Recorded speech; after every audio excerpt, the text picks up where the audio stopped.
사회가 다변화, 다각화되면서 경쟁은 더 치열해지고 있습니다. 이럴 때 해당 분야의 전문가로 인정받으면 여러 가지로 유리합니다.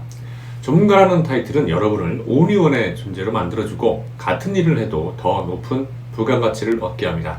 사업에도 유리하며 자신만의 브랜드도 구축할 수 있죠. 어린이 정신건강관리 분야의 오은영 원장, 개통령이라고 불리는 강용욱 씨 등은 자신의 분야에서 전문가로 인정받으며 성공한 좋은 예입니다. 그런데 전문가로 인정받는 건 쉽지 않습니다. 왜 어떤 사람은 전문가로 인정받으며 성공하는데 어떤 사람은 아무리 노력해도 전문가가 못 되는 걸까요? 되는 사람들은 다 이유가 있습니다. 전문가들은 문제에 집착하지 않고 최고의 성과를 내는 것에만 집중합니다. 그 일을 자신이 원해서 하거나 혹은 원치 않는 상황에서 하게 되었다는 사실은 그들에겐 중요하지 않습니다. EBS의 극한 직업에서 한옥 목수편을 보았는데요. 목수들을 이끌고 한옥을 짓는 우두머리 목수를 도편수라고 합니다. 프로그램에 소개된 도편수는 가난한 집안 환경 때문에 10대 시절부터 친척을 따라다니면서 20년 이상 목수 생활을 했다고 합니다. 이분은 컴퓨터로 설계도 하고 건축에 쓸 나무도 구하고 나무도 직접 가공하는 등 전 과정을 감독합니다. 목수면서도 한편으로는 기업가인 셈이죠. 목수라는 직업이 안 좋은 점도 있다는 사실을 인정하면서도 비판하거나 불평하지 않는 점이 인상적이었습니다. 작업 중에 오른쪽 손가락 2개를 다쳐서 평생 불구로 살아야 하는데도 목수들은 다 있는 부상입니다 라며 담담하게 말하더군요. 저 같으면 그 상처를 볼 때마다 화를 내고 짜증을 낼 것 같은데 말입니다. 영국의 기업 컨설턴트 롭 무어는 기회가 어떤 모습으로 오는지 아무도 알 수 없다. 행운 혹은 불행의 모습일 수도 있다. 미리 판단하지 말고 부딪혀서 해결하다 보면 불행이라고 여겼던 것이 사실은 기회라는 사실을 알 수도 있다고 얘기했습니다. 가난한 집안 형편을 원망하면서 남들은 학교 다닐 때 무슨 목수일을 배운다고 불평했다면 오늘날 도편수가 될 수 있었을까요? 절대로 불가능했을 겁니다. 주어진 환경을 인정하고 본인이 할 수 있는 최선의 노력을 다해서 최고가 되고자 노력한 결과 도편수로 성장할 수 있었던 겁니다. 전문가가 된 사람들은 이건 이래서 안 되고 저건 저래서 안 된다는 변명을 하지 않습니다. 자신이 세운 목표를 향해서 전력을 다해서 성장할 뿐입니다. 전문가로 성장하는 사람들은 자존심이 유난히 높습니다. 스스로를 가치 있는 존재라고 인식하고 무엇을 해도 잘할 거라고 믿습니다.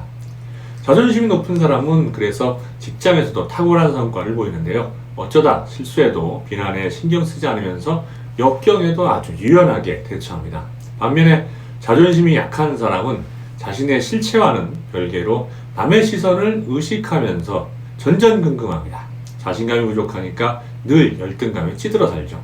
본인도 이 사실을 잘 알지만 고칠 수가 없어서 생활은 늘 우울합니다.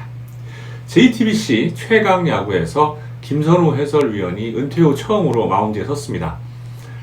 40대 후반인데 최고 구속 136km를 찍더군요. 상대팀인 이나대 감독도 지금도 저렇게 던지는데 현역 때는 도대체 어땠을까? 어우 야 라며 감탄을 연발하더군요. 구속을 끌어올리기 위해서 3개월 동안 연습했다고 하는데 그 과정만 봐도 김선우 선수가 왜 메이저리그에서 뛸 수 있었는지 알겠더군요. 목표를 세우면 잡생각 없이 무조건 자신을 믿고 가는 겁니다. 유난히 야구 선수들이 자존감이 높은 것 같은데요. 이승엽 선수 같은 경우 고교 시절까지 투수였는데 프로로 와서 타자로 전향을 했죠.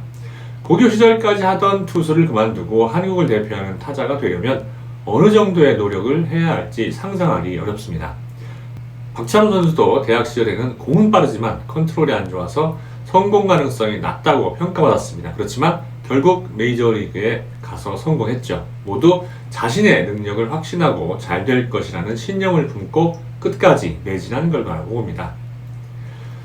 전문가들은 자기 분야에서 끝을 봅니다. 다른 사람들은 여러 가지 이유로 힘들어서 포기해도 끝까지 버티죠.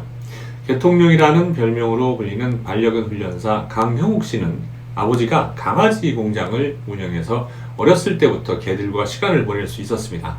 유기견 센터에서 봉사활동하면서 장래에 반려견 훈련사가 되고자 마음먹은 후에는 한눈 팔지 않았습니다. 한국장애인 도우미견학교 훈련사를 거친 후에는 호주, 일본, 노르웨이 등을 돌면서 새로운 반려견 훈련법을 익히고 지식과 경험 수준을 한 차례 높였습니다. 강희옥 씨는 방송을 타면서 개 전문가로서 브랜드도 생기고 유명해지면서 오랜 시간 한 우물을 팠던 노력과 시간을 보상받을 수 있었습니다. 목표가 확고했기에 무명 시절을 기꺼이 견딜 수 있었던 것이죠. 전문가가 되려면 좋아하고 잘하는 일을 하면서 끝까지 버틸 줄 알아야 합니다. 전문가로 인정받기 가장 좋은 조건은 그 분야의 최고가 되는 겁니다. 최초라는 수식어가 붙는 순간 게임 끝이에요. 그런데 이미 좋은 것은 최초가 다 정해져 있죠. 이럴 때 어떻게 해야 최초가 될 수 있을까요? 바로 그 분야를 본인이 창조하면 됩니다. 지금까지 없던 직업을 새로 만들면 최초이자 유일한 전문가가 될 수 있으니까요. 좋은 사례가 변화 경영 전문가라는 직업을 창조한 구본영 소장입니다. 구본영 소장은 20년간 IBM에서 근무하면서 경영혁신 기획과 실무를 총괄했습니다. 1992년에는 한국능률협회로부터 제1회 경영혁신대상 개인 공로자상을 수상했고요. 1991년부터는 IBM 본사의 말콤 볼드리지 국제심사관으로 아시아 태평양 조직경영 혁신과 성과를 컨설팅합니다. 2000년에 구본영 변화경영연구소를 설립하고 직장인대상 강연과 저술활동을 한 결과 CEO들이 뽑은 최고 변화경영 이론가, 직장인들이 가장 만나고 싶은 강연가로 선정됩니다. 최초이자 유일한 변화경영 전문가로서 시장을 독점할 수 있었던 거죠. 구본영 소장처럼 되려면 해당 분야에서 많은 경험을 쌓고 통찰력을 발휘할 수준까지 올라가야 합니다. 최신 트렌드를 공부하고 지식을 업데이트해야만 경쟁력을 유지할 수 있죠. 조건을 충족하기 쉽지는 않지만 가능하다면 독보적인 존재가 될 수 있습니다. 전문가들은 일하면서 워라밸 같은 거 안 찾습니다. 남다른 성과를 내려면 시간과 노력을 더 많이 투자해야 한다는 사실을 알기 때문이죠. 이성열 스트링랩을 운영하며 현악기 제작을 하는 이성열 씨는 IT 분야에서 20년 가까이 일하다가 현악기 장인이 되기 위해서 이탈리아 크레모나로 떠났습니다. 콩쿨에서 상도 받고 또 좋은 성적으로 졸업하지만 꼭 들어가고 싶었던 칼슨 앤 노이만 공방에 빈자리가 없어서 들어갈 수 없었죠. 하지만 이성열 씨는 마냥 기다리지 않았습니다. 두 마스터들을 만나서 간절하게 배우고 싶다는 뜻을 전한 끝에 공방에 합류할 수 있었죠.